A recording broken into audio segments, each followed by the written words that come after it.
2 hours later. Hello friend, आज हम बात करेंगे अजय देवगन और अमिताभ बच्चन की फिल्म हिंदुस्तान की कसम। और इस फिल्म ने कितना कमाया और इस फिल्म की कितनी बचत आई, उसके जरिए हम बात करेंगे। जी दोस्तों, इस फिल्म की लागत जो एक महंगी और बड़ी फिल्म थी, 13 करोड़ रुपया इस फिल्म की लागत आई। मगर इस फिल्म ने 13 करोड़ 96 लाख रुपया कमाया और इतनी कमाई इन वक्त में ना कर सकी। मगर दुनिया भर में इस फिल्म ने 26 करोड़ 50 लाख रुपये कमाया। इतनी फिल्म ना चल सकी, मगर फिर भी लोगों ने इस फिल्म को बेहद पसंद किया। और आप देख रहे हैं अजय देवगन और अमिताभ बच्चन की मूवी का नाम है हिंदुस्तान की कसम। 2 hours later.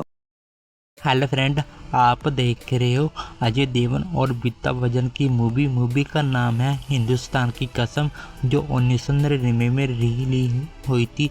और फिल्म की कहानी कुछ इस तरह बनती है। फिल्म की कहानी दो जुड़वा भाई की ग्रुप घूमती है, जो बचपन में ही एक दूसरे से अलग हो जाते हैं।